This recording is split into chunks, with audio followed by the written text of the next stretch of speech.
I knew something was wrong the second I turned into the parking lot because the space under that old sycamore tree looked naked.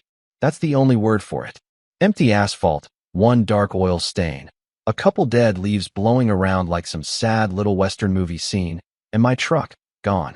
My 1998 Chevy Silverado wasn't exactly hard to spot either. Faded red paint, one dent on the passenger door, fishing stickers on the back window, the kind of truck that looked like it survived 3 divorces and a tornado. I'd parked that thing in the exact same spot for almost 4 years outside my apartment complex in Mesa Ridge, Tennessee, and suddenly it vanished over one weekend like the earth swallowed it whole. At first, I honestly thought it got stolen. My stomach dropped so hard I could feel it in my knees because that truck wasn't just transportation to me. It was history. My dad taught me how to drive in that truck. I hauled furniture in it, camped in it, slept in it after my breakup in 2021. Hell, I probably spent more time inside that Silverado than most people spend talking to their own family. So yeah, I panicked. Then I noticed the sign. Bright yellow, bolted into fresh concrete right beside the curb like somebody installed it 5 minutes ago. Reserved parking. Unauthorized vehicles will be towed at owner's expense. And I just stood there staring at it thinking, wait a second. That sign wasn't there Friday morning. I know it wasn't there because I backed my truck into that spot before leaving town and almost clipped the damn curb. There was no sign. No paint markings. Nothing. Which meant somebody put that thing up while I was gone and somehow decided my truck qualified as unauthorized overnight. That's when the anger started kicking in. Not explosive anger, not screaming anger, the dangerous kind, the quiet kind, the kind where your brain suddenly gets very, very focused. So I went upstairs, dropped my bags inside my apartment, grabbed a bottle of water, sat at my kitchen table, and started making calls. Took me almost an hour to get a straight answer because everybody suddenly became allergic to responsibility. The leasing office blamed the HOA. The HOA blamed new parking enforcement policy. Parking enforcement blamed a contractor. The contractor gave me the number for some towing company called Dominion Asset Recovery, which already sounded like a company run by comic book villains. I called them, and this woman answered with the coldest voice I've ever heard in my life, like she smoked cigarettes dipped in battery acid. I gave her my plate number, and she goes, "Yep, vehicle's here." Just like that. No apology, no explanation, no hesitation. Then she hits me with the number. "Your total due is $3,840. Cash only." I actually laughed because I thought she misspoke. I said, "You mean 300?" She goes, "No sir, 38.40. Additional storage fees begin tomorrow at $70 per day." You ever hear something so ridiculous your brain just freezes for a second? That was me. I was sitting there holding my phone away from my ear like maybe the thing malfunctioned. Nearly $4,000 to release an old pickup truck worth maybe $6,000 on a good day. And the worst part? They knew exactly what they were doing. This wasn't about parking. It wasn't about rules. It was pressure. Psychological pressure. They count on regular people panicking, paying, and moving on because fighting back feels exhausting. That's the business model. I drove out to their impound yard that same afternoon, 30 minutes outside town behind an industrial strip full of chain-link fences and stray dogs barking at nothing. The place looked less like a towing company and more like a hostage camp for vehicles. Rows and rows of cars sitting behind razor wire fences baking under the Tennessee heat, while desperate people stood in line holding cash envelopes. And the guy at the front desk. Man, this dude looked exactly how you'd imagine. Slicked back gray hair, gold chain, tucked in polo shirt stretched tight over his stomach, smiling like he enjoyed watching people suffer. He slid the paperwork toward me and said, "You HOA folks are keeping us busy lately." That sentence stuck in my head. HOA folks, meaning this wasn't random. This was coordinated. Somebody in that neighborhood wanted these tows happening. I paid the money, grabbed my receipt, got back into my truck, and before I even started the engine, I remember sitting there gripping the steering while thinking one very simple thing. You people just made a huge mistake. Now let me pause the story for a second because this is where a lot of people get played, and honestly, HOA boards and predatory towing companies know most residents never look past the initial panic. According to standard procedure, a towing company is supposed to operate under very specific notice requirements, especially when the vehicle belongs to an actual resident and not some abandoned car with flat tires growing weeds underneath it. But here's the trick. Most people hear words like HOA policy or parking enforcement and immediately assume those people have unlimited authority. They don't. Not even close. From a legal perspective, an HOA is basically a contract organization. Their power only exists inside the boundaries of the agreement you signed. If the lease or community bylaws don't explicitly give them authority to tow resident vehicles under certain conditions, then they can't just freestyle new rules over a weekend because some board member suddenly decides he wants to feel important. And trust me, there's always one guy on these HOA boards who treats neighborhood parking like he's defending the Pentagon. But the bigger thing happening here was psychological. This is a psychological trap companies use all the time. Create urgency, inflate consequences, overwhelm people with fees, and make fighting back feel more expensive than surrendering. They expect you to think, man, I just want my car back. That emotional exhaustion is where they make their money. The lesson here is simple. Whenever somebody in authority suddenly demands fast cash while hiding behind policy, slow down and read everything. Because people abusing power absolutely hate one type of person, the calm person with paperwork. So that night, after I got my truck back and parked it right back under that same sycamore tree out of pure spite, I walked upstairs, dropped the towing receipt on my kitchen counter, opened a beer, and started reading. Not social media posts, not angry Yelp reviews, actual documents. My apartment lease, HOA bylaws, county towing regulations, state enforcement codes, all of it. And the deeper I dug, the uglier the whole thing started looking. First thing I noticed? My lease never once transferred parking authority to the HOA board. In fact, buried halfway through page 17 under resident use rights, there was a clause basically guaranteeing tenants unrestricted use of designated residential parking unless emergency maintenance or safety hazards were involved. Meaning unless my Silverado suddenly transformed into a flaming biohazard over the weekend, they had no contractual basis to tow it. That alone made me suspicious. But then I kept going. Next morning, I took off work and drove downtown to the county records office because I wanted to know exactly who I was dealing with. And man, Dominion Asset Recovery already had a reputation. 2 prior citations for unlawful towing practices. 1 pending civil complaint involving forged authorization forms. Multiple consumer reports claiming vehicles were removed before signage deadlines expired. At that point, the whole thing stopped feeling like some misunderstanding and started feeling like a business operation designed around intimidation. Then I found the real jackpot. Tennessee State Code required newly installed towing enforcement signage to remain visible for a minimum notification period before enforcement could legally begin. 7 days. 7 full days. I sat there rereading the statute 3 times because I almost couldn't believe they'd been that sloppy. The sign near my parking spot had fresh concrete around the base Saturday morning. Fresh. Which meant somebody installed it Friday night at the earliest. My truck got towed less than 12 hours later. Illegal. Completely illegal. And here's where things got interesting. Because once I realized they broke the law, I stopped thinking like a victim and started thinking strategically. Most people make one mistake when they get screwed over. They get emotional too fast.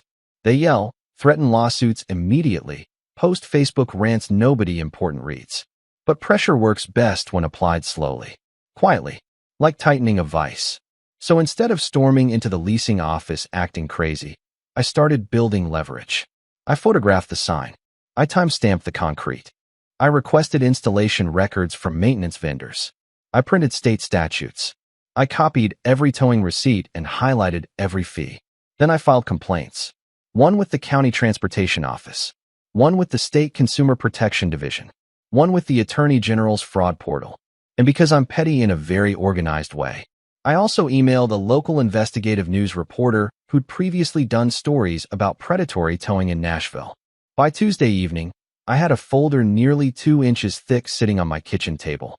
That same Tuesday happened to be HOA board meeting night. Now, normally, those meetings were sleepy little gatherings full of retirees arguing about mailbox paint colors and lawn edging. But not this one. I walked into that clubhouse carrying my folder under one arm, boots still dusty from work, and every head in the room turned toward me like somebody just brought a shotgun into church. At the front sat Randall Pike, HOA president. Randall was one of those guys who looked aggressively wealthy in a middle management kind of way. Perfect white teeth, navy blazer, Expensive watch he made sure everybody noticed. Hair slicked back so hard it looked laminated. He always walked around the complex like he personally founded civilization. And Randall hated my truck. I realized that almost immediately. See, about 6 months earlier he'd made some passive-aggressive comment during a parking lot inspection about maintaining upscale visual standards. Translation? He thought my old Silverado made the neighborhood look poor. That was the real motivation behind all this. Not parking shortages. Not safety concerns. Ego. Randall wanted the complex to look expensive, and my truck offended his fake luxury fantasy. Soon as he saw me enter, his expression tightened. "This meeting is for residents on the agenda," he said, not even trying to hide the annoyance in his voice. I smiled and kept walking. "Perfect," I told him, dropping my folder onto the conference table hard enough to make one lady spill her coffee, because what I brought is for lawyers. Dead silence. Randall tried that smug little HOA smile people use when they think procedure protects them. "Sir, if you have a complaint, you can submit it through the appropriate channels." And man, that line right there told me everything. People hiding behind systems always think systems move slowly enough to protect them. What Randall didn't understand was I'd already moved faster. I opened the folder and started laying documents across the table one by one. Lease agreement, state code printouts, citation records, complaint confirmations, photos of the newly installed sign, tow timestamps, fee breakdowns. Every piece lined up neatly like evidence in a murder trial. One of the older board members picked up the state statute, and her face changed instantly. That's when the room shifted. You could feel it. Suddenly, this wasn't some angry tenant whining about parking anymore. This was liability. Real liability. "According to state notification requirements," I said calmly, "your enforcement signage was illegal at the time my vehicle was removed." Randall interrupted immediately. "Dominion handles enforcement independently." "Wrong," I said. "You authorized the tow request." He opened his mouth again, and I cut him off before he could regain control. "And before anybody here says another word, understand this. Complaints have already been filed with the Attorney General, County Transportation Office, and Consumer Protection Bureau. A local news investigator also has copies of everything in this folder." You want to know the craziest part? Randall's confidence didn't disappear all at once. It cracked slowly, like ice under pressure. First the smile vanished. Then his posture changed. Then he stopped making eye contact. Because for the first time, he realized this situation existed outside his little HOA kingdom. This wasn't some resident he could find over trash cans anymore. This was exposure. Financial exposure. Public exposure. The board members started turning on each other almost immediately. One woman asked who approved the signage timeline. Another asked whether legal counsel reviewed the towing contract.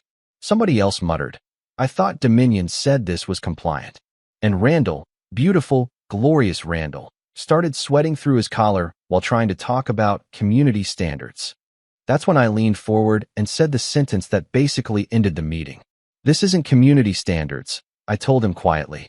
"It's organized theft wearing a polo shirt." Nobody spoke after that. The meeting adjourned less than 5 minutes later. Wednesday morning my phone started ringing around 8 a.m.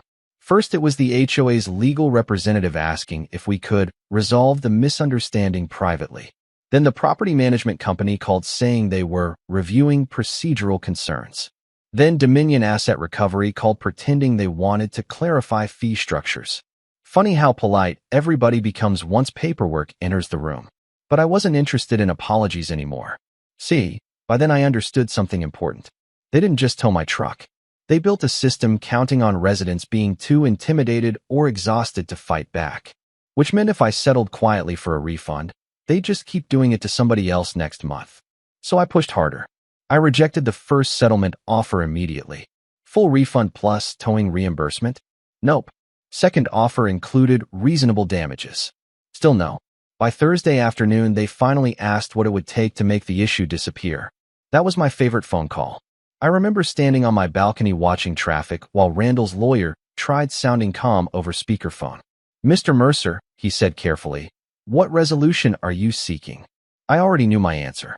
"First," I said, "I want financial compensation for unlawful impoundment at a daily rate matching your own storage penalties." Silence. Second, Dominion's towing contract gets terminated immediately. Longer silence. Third, Written policy changes guaranteeing no resident vehicle can be removed without documented notice periods and direct property verification. The lawyer sighed so deeply I thought his soul left his body. That's substantial. So was my towing bill. Thursday night turned into a feeding frenzy behind closed doors because by Friday afternoon, they folded completely. Every demand. Signed. Approved. Done. I walked into the property management office around 4 p.m. and they handed me a settlement check for $9,500. Randall wasn't there. Apparently, he'd taken an unexpected personal leave. Sure he did. Dominion Asset Recovery lost the HOA contract before the end of the month, and once local reporters started sniffing around, other properties quietly started cutting ties too. Turns out my situation wasn't unique. Not even close. Within 6 months, Dominion shut down operations across 3 counties after multiple investigations uncovered illegal towing patterns almost identical to mine. And every now and then, when I pull my old Silverado back into that same parking spot under the sycamore tree, I still laugh a little because nobody says a damn word anymore. Not Randall. Not the HOA. Nobody. Funny how quiet power gets once somebody finally calls its bluff. You know what the weirdest part of this whole thing was? It was never really about the truck. I mean, sure, at the time it felt personal because somebody took something that belonged to me and tried to squeeze me for money, but looking back now, the Silverado was just the trigger. The real story was about power. Tiny little pockets of unchecked power that grow inside places people stop paying attention to. HOAs, towing contractors, management companies. A lot of them start out with reasonable purposes, keeping neighborhoods clean, organizing maintenance, handling parking disputes. But every now and then, somebody gets a taste for control and starts treating policy like a weapon instead of a responsibility. And the scary part is how often it works. Most regular people are busy. They've got jobs, kids, bills, health problems, exhausted brains. So when some official-looking person throws a fine or a towing notice in front of them, they assume resistance is hopeless. That's exactly what these systems count on. Compliance through fatigue. According to standard procedure, authority always sounds bigger than it really is when nobody questions it. That's why paperwork matters. Documentation matters. Calm matters. From a legal perspective, the moment emotions take over completely, you usually lose leverage. And trust me, I understand the temptation to explode because the first thing I wanted to do was drive that Silverado straight through the HOA office windows. But that would have made me the problem. Staying patient made them the problem. Huge difference. This is a psychological trap people fall into every day, believing confidence equals legitimacy. It doesn't. Some of the loudest people in positions of authority are secretly terrified somebody informed will challenge them. Randall acted untouchable right up until the second actual evidence landed on the table. Then suddenly the king of the neighborhood looked like a guy trying not to throw up during a tax audit. The lesson here is simple. If something feels shady, slow the situation down. Read the contract. Learn the rules better than the people enforcing them. Because the truth is, a lot of these systems survive on intimidation, not legality. And honestly, I think that's why this story hit so many people online after it spread around town. Everybody's dealt with some version of this before. Maybe not an HOA, maybe not a tow truck, but some arrogant little gatekeeper who thought nobody would push back. So now I want to ask you guys something. If this happened to you, would you have fought it? Or would you have just paid the fee and moved on? And have you ever dealt with an HOA or company that abused its authority like this? Drop your story in the comments because I promise you, some of these are crazier than mine. And hey, if you enjoyed the video, hit like and subscribe, because apparently upsetting corrupt towing companies is becoming a hobby of mine now.